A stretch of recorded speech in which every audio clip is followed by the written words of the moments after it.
we don't do motivation. We just do self-love. Now, understand, if you need motivation to be more, then you're just telling the world that you obviously have motivation, some form of incentive to remain less. Whatever you are, your world is yours. In the end, the paradox of life is that there is no such thing as inconsistency. There is no such thing as an absence of dedication. There is no such thing as an absence of motivation. There are two types of acts. There are things we commit, and there are actions we omit. Both are decisions. The decision to remain indecisive is still a decision. An inferior decision, and a decision of omission, you're not committing anything, you're not actually acting outwardly, but you've made the mental commitment to not commit and act. Only here for those of higher comprehension and higher awareness. I don't have time to talk to dummies. We don't do that. We're of the higher echelon, achieving even higher echelonism. We don't do motivation. We do authentic self-love. Whatever you are, your world is yours. When the self-love is real, the evolution is effortless. If you need motivation to live your actual best life, then you have a self-love issue. You have a self-respect issue.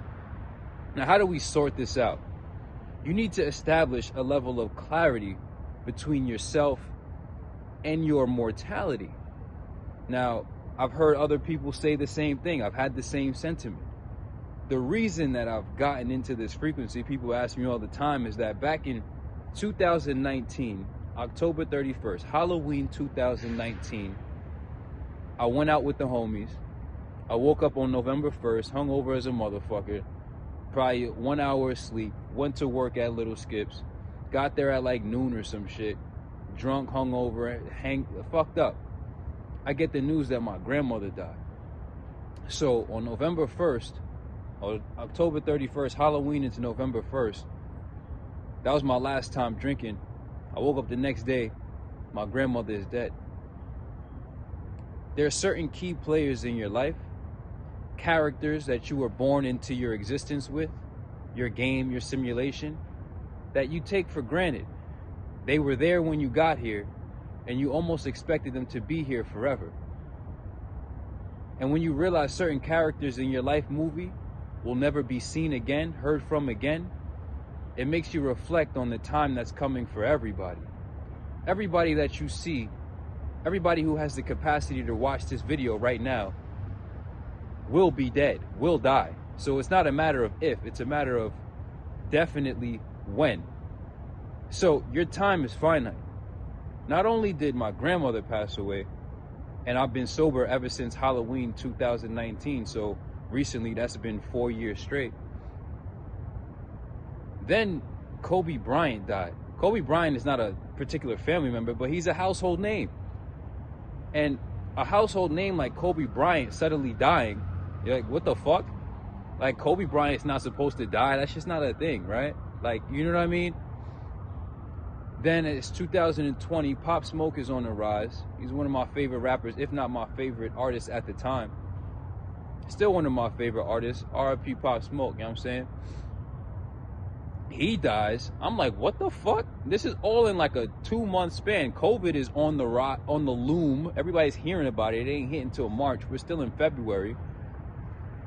One of my favorite people ever, Stevie D, passed away as well. So there was just so much consecutive death. And then COVID hit, and thousands of people died in like a couple of weeks.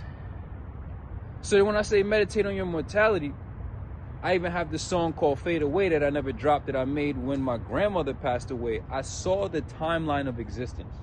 I saw in principio, meaning in the beginning, the Big Bang, and I saw the end, right? Because the universe operates on expansion and contraction.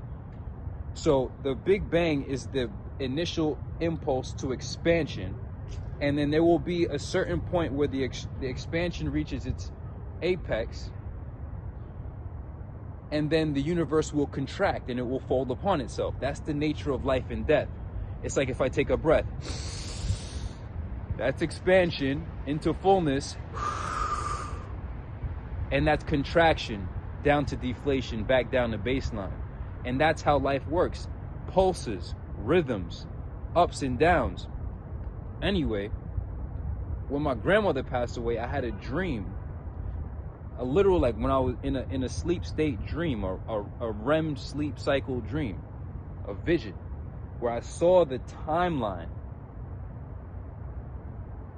And it was like she was here and she got lifted up. And from this point to the end of the entirety of the universe's existence, she will never ever exist again.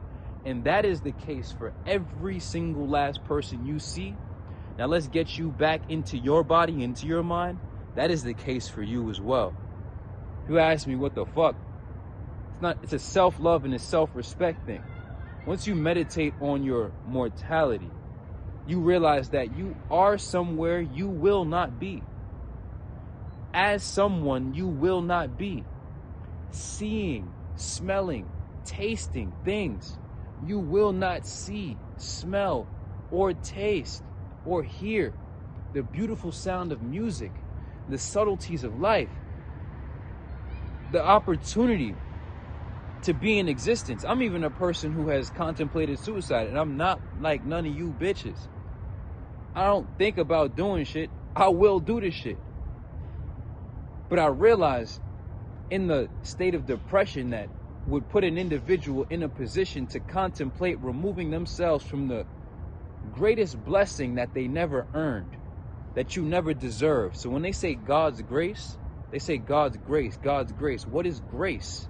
To be graced is to be bestowed or given something that you did not earn with your own merit. You did not earn this life. You did not do anything particular to have this beautiful opportunity to exist and to have been willed into existence by the willer of all wills, by the designer of all designers, of the fashioner of all that has been fashioned. You have been chosen by an intelligence. This is a fact, whether you can comprehend it or are ready to accept it or not. You have been chosen by an intelligence far beyond the grasp of your total comprehension. But the fact that you can comprehend that you cannot comprehend this massive level of intelligence is a significant enough revelation to you that you should appreciate and recognize and respect the existence of this intelligence. You do not need to totally know God in 100% totality. All you need to know is that you have been willed into existence by a power, by an intelligence far beyond your capacity for comprehension.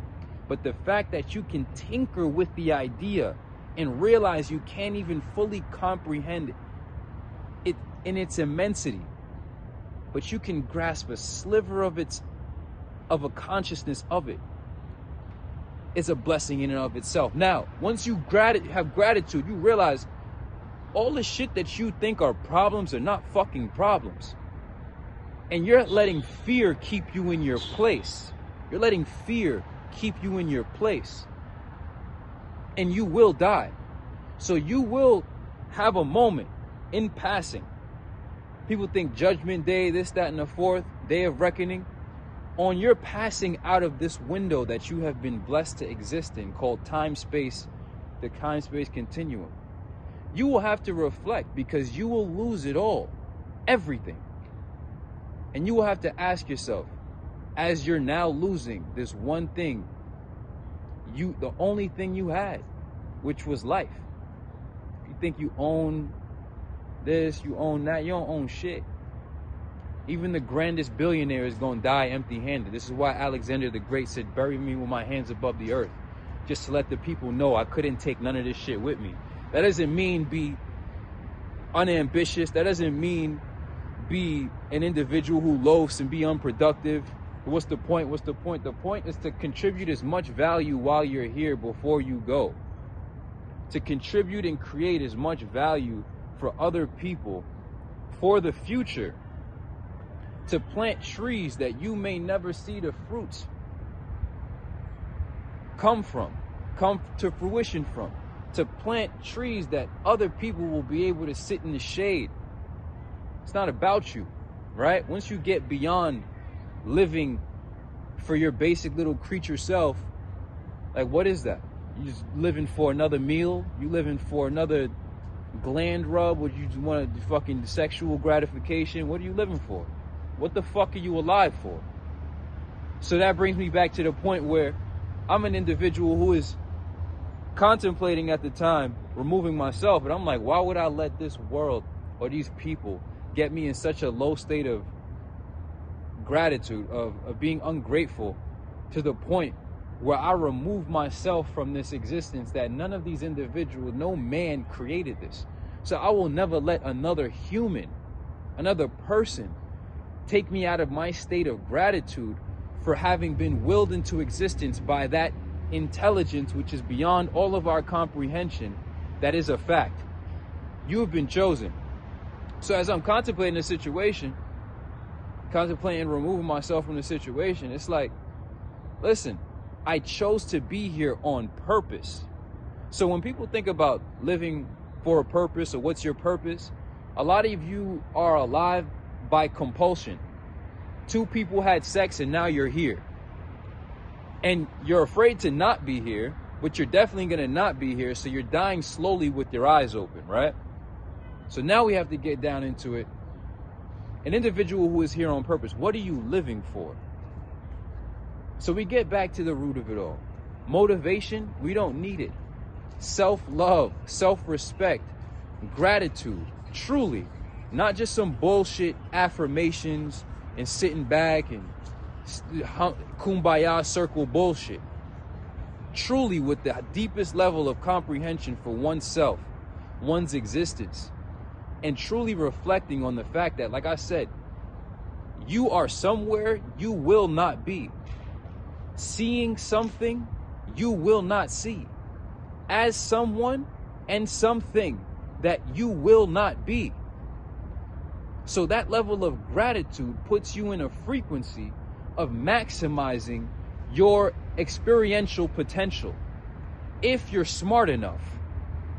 And most of you are living in massive amounts of fear. It doesn't have to be fear of another person. It could be fear of lack, fear of scarcity, fear of poverty, fear of depravity. But this creates a self-fulfilling prophecy. By believing in the future of lack, you create the situation of lack. By believing in the potential for poverty for yourself, you create poverty. I don't have time to break that down, but fear is what's keeping you in your position. And when you realize when you're dead, when you die, none of the emotions that you have been letting keep you in the same spot will matter. None of your quote-unquote depression, none of your anger, none of your resentment. Anger, resentment, depression, all entitlement. All entitlement. How do we say these things are entitlement? It's because you're sitting there with grievances and you're feeling as if someone needs to give you something. So the question becomes this: when anybody's angry, resentful, has a grudge, is depressed, how can we recompense you for your grievances? How would you like to be compensated for your grievances? Because you're sitting there with your grievances and that's holding up the energy flow, and you're not ready to move forward or be productive or get the fuck over it. So you want to be compensated for something. That's the entitlement. When you drop the entitlement and you no longer feel like anyone needs to compensate you, because what the fuck are you angry about? Who are you angry at? What are you resenting? How are you resenting? What is there to resent? What is there to be depressed about? What do you lack? What don't you have? What do you need to move forward? Right. Anger is validation. You need the other person to understand you. You're frustrated. You don't feel understood. So now you're angry and now you're going to seek validation. I need to be understood. Like, fuck you. Go about your business. Whatever you are, your world is yours. Life is too short. Time is too precious to spend it in these emotional states that will not matter. So we remove all of these things because we've transcended and superseded into a new level on the quote-unquote frequency chart. People keep referencing this frequency chart. Some of us really live in a higher frequency by default. Like, we've attained a certain level where like those lower states don't even make sense. Those are mental diseases. Anyway, whatever you are, your world is yours. You get to this level where we don't need motivation. It's a matter of self-love and maximizing our experiential potential simply because we are here and we love our lives. You need motivation. You're going to sit back in fear and want to be something, want to experience these things, want to do things, but then you're going to sit back and let fear keep you in your place. We don't let these fake emotions don't exist. And once you really get out of that bag, you realize all of these lower states, it ain't even worth it. Whatever you are, your world is yours. Consider the vibrations raised. We don't do motivation. We just love ourselves. And when the self-love is real, the evolution is effortless. It's without question. Because we are here to maximize our experiential potential. And that doesn't mean we're here to gain and have a bunch of things and consume a bunch of things. In fact, we're here to ensue more than we consume. We're here to ensue more than we consume. So the hedonistic society puts this idea in your mind that your success is going to be correlated to how much can pass to and through you versus from and through you. And when you get to that level where the only satisfaction is truly in how much you can ensue, then the only pursuit is further ensuement. And that becomes a feedback loop unto itself, because you're not pursuing anything outside of yourself. You're pursuing to go and drift further within to bring more things without, because you are ultimately the epicenter and the source. Whatever you are, your world is yours. Evolution is the only solution. Self-mastery is the first level of success. Existential mastery is the ultimate level of success. Most of you are massively crippled by the fear of lack, and you try to denounce the value of money in your life, but money is the actual liberation of all of your material supply needs. So you need to become an individual who is a value contributing individual at a high enough level to earn your liberation. The more you free other people, the more you can free other people, the more you can add value to other people, the more people will be able to add value to you. It's a value exchange. It's an energy exchange. There's no such thing as something for nothing. So the more you become, the more can income. You get me? I'm giving y'all all this different levels of game, but the bottom line of this message is we don't do motivation. Fuck motivation, because anybody who is apparently motivated to stay less has an incentive to remain less. And what that really means is you're willing to sell out. There's something that you're willing to exchange for your higher potential because you believe that to be more valuable and more worth, more worthy, more worthful, have more worth than doing the thing to maximize your potential. So pay attention to everybody, because there is no absence of motivation. There is no absence of consistency. There is no absence of dedication. Everybody's dedicated. Everybody's consistent. Everybody's committed. You're committed to something. Now, whether you're committing to omitting your actions or whether you're deciding to remain indecisive, this is the paradox of you dickheads. You're still deciding to remain indecisive. You're still committed to omitting the necessary behaviors to warrant the response. You're still committed to being unproductive. You're never going to live a prosperous life if you remain unproductive. And when you pay attention to how many people are actually massively overconsumptive and unproductive, then you'll really realize the root of all of their issues. Whatever you are, your world is yours. Consider the vibrations raised. Stay sober. Get sober. Stay sober. Fuck you walking around compromised, sloppy as fuck for mentally. Get fit, stay fit, sober, and fit, and enlightened, and financially rich, spiritually rich, mentally rich, emotionally rich, rich on all levels.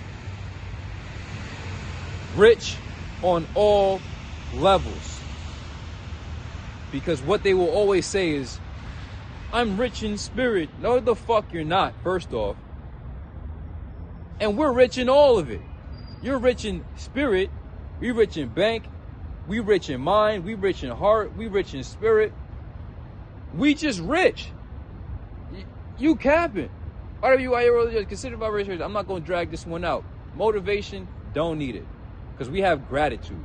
And gratitude knocks down the door to infinite intelligence. And once you have gratitude and knocks down the door to infinite intelligence, once you live in a state of gratitude, you live in a state of appreciation. And that once you start to appreciate, your life appreciates in value, right? The more you appreciate, the more you appreciate, the more you appreciate. When you drive a car off the lot, it's a liability, it's not an asset. The car depreciates, it goes down in value. So stop depreciating yourself, because once you get into a level of gratitude, we don't need motivation, we have self-love, and we have gratitude, which knocks down the floods of infinite intelligence. And when you have the infinite intelligence and the gratitude, you begin to appreciate more. And the deeper the degree of your appreciation for your life, the deeper the degree of appreciation of your life. It sounds tautological. Pay attention to that phrase. Appreciation is the increase in value. Right. The more you're grateful, once you're grateful, you can then begin to appreciate. And when you begin to appreciate, you'll find deeper degrees of appreciation to the point where you don't need motivation, because you appreciate yourself, because it's a self-worth thing. Wrap it all up. We don't need motivation. It's a self-love thing. When the self-love is real, the evolution is effortless. Why is the evolution effortless? Because we live in gratitude. Why do we live in gratitude? Watch this video and pay attention to the notes. When we get into gratitude, once we get into gratitude, the next level is appreciation. Once you get into appreciation, that's when you have the degree escalation. You begin to get into deeper degrees. First you're grateful, then you get deeper degrees of appreciation, and now the worth begins to increase. And the more you appreciate, the more you appreciate. The more you appreciate your life, the more your life appreciates in value. God damn it. Consider the vibrations raised. Evolution, only solution. Self-master, only success. Let the lames be lames. Let the losers be losers. Let the confused people be confused. What you need to do is choose to be an individual who chooses to never lose. Let's get it.